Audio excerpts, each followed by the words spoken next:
नमस्ते बच्चों।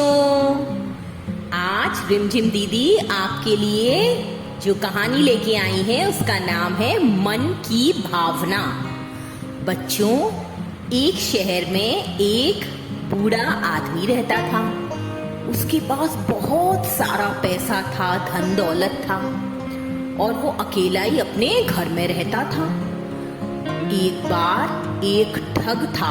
ठग आपको पता है ना, जो लोगों के यहाँ चोरी वगैरह कर लेता है उसको ठग बोलते हैं, और लोगों को बेवकूफ बनाकर भी उनका पैसा ले जा सकता है।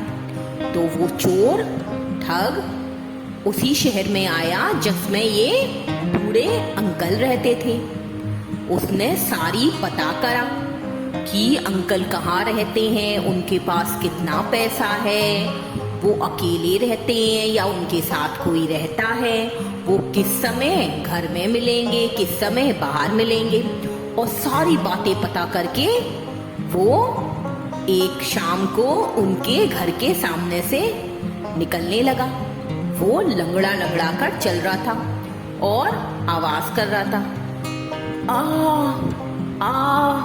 मर गया रे, ये पैर में दर्द तो जाता ही नहीं है, पता नहीं कब तक इतना दर्द मुझको सहना पड़ेगा, हे भगवान। बच्चों, वो ऐसा बोलता हुआ उन बूढ़े अंकल के घर के सामने से निकल रहा था, और उस वक्त वो बूढ़े अंकल बाहर अपने गार्डन में पानी डाल रहे थे, गार्डनिंग कर रहे थे। उन्होंने देखा, अरे ये कौन है? कोई बेचारा नौजवान है, इसके पैरों में बड़ा दर्द लगता है। ओहो, बादल भी गरज रहे हैं, लगता है बड़ी तेज बरसात आएगी। पूछ लेता हूँ इससे, कहीं से कोई तकलीफ तो ज्यादा नहीं हो रही। और तभी बच्चों बड़ी तेज छम छम छम छम बारिश आने लगी। बूढ़े अंकल ने कहा उस आदमी से, अरे भैया सुनो, क्या हुआ बेटा तुमको? अंकल, बड़ा तेज पैरों में दर्द है, कल मैं गिर गया था, मेरा घर बहुत दूर है, ओहो बारिश भी आ गई, मैं क्या करूं अंकल, मैं क्या करूं? अरे बेटा, कोई डर की बात नहीं है, घबराओ मत, मेरे घर में अंदर आ जाओ, आओ आओ चलो। नहीं अंकल, मैं आपके घर में कैसे आऊं, मैं तो आपको जानता भी नहीं, आप कैसे, किस तरह? कोई बात नहीं बेटा, जानते नहीं तो जान जाओगे, आ जाओ मेरे घर के अंदर। और बूढ़े अंकल उस ठग को हाथ पकड़कर अंदर ले आए। अब वो तो एक्टिंग कर रहा था लंगड़ाने की, और वो लंगड़ाते लंगड़ाते उनके सोफे पर बैठ गया। अंकल ने कहा, बेटा बहुत तेज दर्द हो रहा है क्या? हाँ जी अंकल, बड़ा दर्द है, क्या करूं, जाता ही नहीं। ओहो कोई बात नहीं, तुम थक गए होगे, मैं तुम्हारे लिए चाय और नाश्ता लेकर आता हूँ। और अंकल स्वादिष्ट स्वादिष्ट उस ठग के लिए नाश्ता लेके आए, गर्मा गर्म चाय बनाई, उसको बाम भी लगाई उसके पैरों में, और फिर धीरे धीरे करके रात हो गई। अब ठग ने सोचा, अगर ये अंकल सो जाए जल्दी से तो मैं इनके घर में सारी तलाशी ले लूंगा, बड़ा मजा आएगा चोरी करने में, बड़ा माल निकलेगा इस बुढ़े के यहाँ तो, हाँ बड़े मजे आएंगे। और ऐसा सोचते सोचते बच्चों वो रात होने का इंतजार करने लगा और अंकल के सोने का। बहुत रात हो गई, अंकल उसके पास बैठे थे, रात को उसके लिए गर्मा गर्म दूध लाए। ये लो बेटा, ये हल्दी वाला दूध है, ये पी लो, इससे चोट में बड़ा आराम मिलता है और तुम जल्दी ही ठीक हो जाओगे। जी अंकल आप सोए नहीं अभी तक? हाँ बेटा, सो जाऊंगा मैं, तुम मेरी चिंता मत करो। और अंकल उसको दूध दे के चले गए। अब वो सोचने लगा, पता नहीं अंकल सोए कि नहीं सोए, और वो ऐसा ही सोच रहा था कि सोचते सोचते उसको बड़ी थकान होने लगी, और वो कब खुद सो गया उसको पता ही नहीं लगा। उसको इतनी गहरी नींद आई कि पूरी रात वो घोड़े बेचकर सोता रहा। जब सुबह उसकी आंख खुली बच्चों, तो उसने पाया कि अंकल उसके सामने खड़े हैं गर्मा गर्म चाय लेके। ये लो बेटा, लगता है तुम्हें बड़ी अच्छी नींद आई। लो मैं चाय लाया हूँ, तुम्हें फुर्ती आ जाएगी, ये लो ये पी लो। तो जब उसने चाय लेने के लिए आगे बढ़ा तो उसको सचमुच में दर्द फील होने लगा। वो सोचने लगा कि इतना दर्द कैसे हो रहा है। उसने कहा, अरे अंकल बड़ा दर्द है, पता नहीं कहाँ से इतना दर्द हो गया, रात को तो मैं बिल्कुल सही था। अरे बेटे, तुमने तो रात को कहा था तुम्हें बहुत दर्द है और अब तुम कह रहे हो सही हो गया। जी जी जी अंकल, जी अंकल, वो ऐसा है कि अंकल। और बच्चों, उसको समझ ही नहीं आ रहा था कि रात में तो उसको दर्द नहीं था, अब सुबह दर्द होने लगा, कैसे हुआ। और उसकी आंखों से आंसू बहने लगे।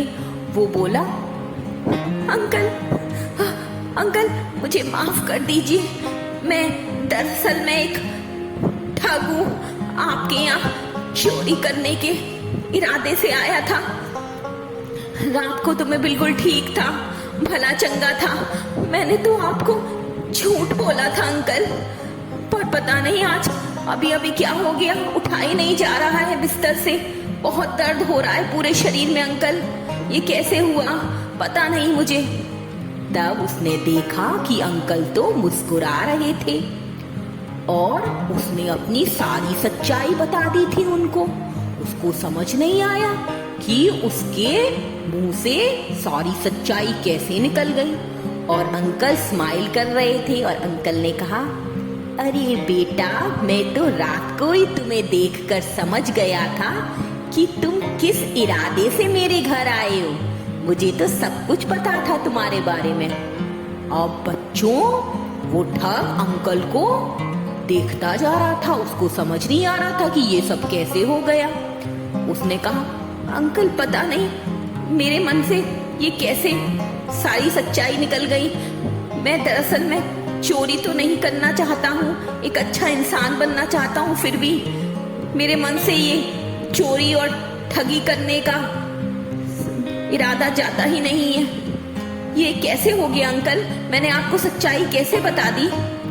बेटे, ये सच्चाई तुमने इसलिए बताई क्योंकि तुम्हारे मन की ऐसी भावना थी। तुम्हारे मन के अंदर जो चोर छिपा हुआ था उसने तुमसे ये सच्चाई उगलवा दी। ये क्या कह रहे हैं आप अंकल, आप कौन हैं, आप कौन हैं अंकल। अच्छा, तुम जानना चाहते हो। जी अंकल, मैं चोरी भी नहीं करना चाहता, मुझे नहीं पता ये कैसे होता है, मुझे कुछ भी नहीं पता, मुझे कुछ समझ में नहीं आ रहा, मुझे कुछ समझ में नहीं आ रहा। आओ, चलो चल के आओ, मैं तुम्हें बताता हूँ सारी बात। और अंकल ने उसको अपना हाथ दिया। वो बोलता है, अंकल मुझसे तो चला भी नहीं जा रहा, मैं कैसे उठूंगा। अरे मैंने कहा ना, जो तुम सोचते हो वही इस घर में सच हो जाता है। रात को तुमने कहा कि तुम्हारी दर्द है, इसलिए तुम्हें दर्द चालू हो गया। अब तुम ये सोचो कि तुम सही हो और तुम उठ सकते हो, मेरे साथ आगे चल सकते हो, तो देखो तुम बिल्कुल सही हो जाओगे।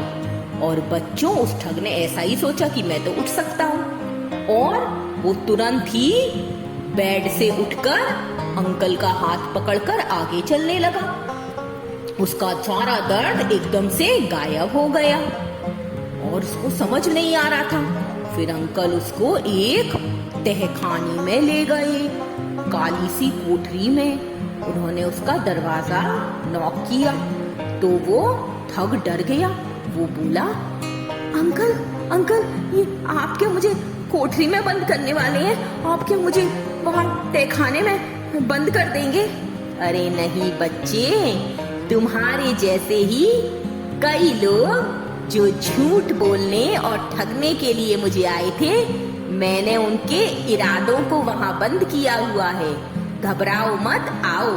और अंकल ने थोड़ा सा दरवाजा खोला तहखाने का और उसमें से काली काली हवाएं आने लगी और किसी के रोने और चीखने की आवाजें आने लगी। वो ठग डर गया, पर दूसरे ही पल एकदम से वो शांत हो गया। फिर उसने कहा, ये क्या हुआ अंकल, ये क्या हुआ? मुझे ऐसा लग रहा है जैसे मेरे दिल पर बहुत सारा बोझ था, वो सारा खत्म हो गया। अंकल, मेरे जो चोरी और बुरी काम करने का जो मंशा होती थी वो बिल्कुल से शांत हो गई। ऐसा कैसे हुआ अंकल, ऐसा कैसे हुआ? बेटे, ये घर ऐसे ही बना हुआ है। जो भी यहाँ बुरे इरादे से आता है वो अपनी सारी बुरी भावनाओं को यहीं पर इस तहखाने में छोड़ देता है। ऐसा ही तुम्हारे साथ हुआ है। तुम जो भी सोच रहे थे वो सब तुम्हारी गलत भावनाएं इस तहखाने के अंदर बंद हो गई हैं। हाँ, अब तुम्हें कभी भी कोई भी गलत भावना नहीं आएगी। कभी भी कुछ गलत काम करने का तुम्हारा मन नहीं करेगा, क्योंकि ये तो है ही इस तरह का घर जहाँ आदमी जो बोलता है और जो सोचता है वही सच हो जाता है। जी अंकल, जी अंकल। और ऐसा सोचते सोचते ही वो ठग वहां पर बेहोश होकर गिर गया।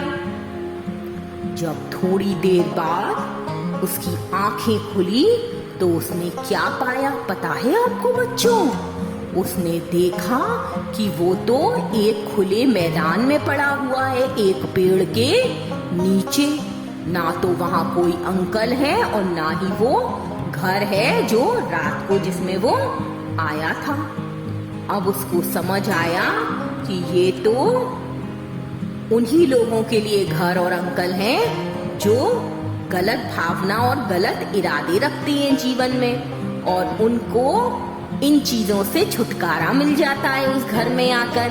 वो अंकल ऐसे लोगों की बुरी आदतें छुड़वा देते हैं। ये सब तो एक कल्पना थी, और अब वो ठग जो था वो एक अच्छा इंसान बन चुका था। वो कभी भी चोरी और ठगी का काम अब नहीं करता था। उसके मन में से जो भी पाप था, घृणा थी, गलत काम करने की जो भावनाएं थी वो मिट चुकी थी।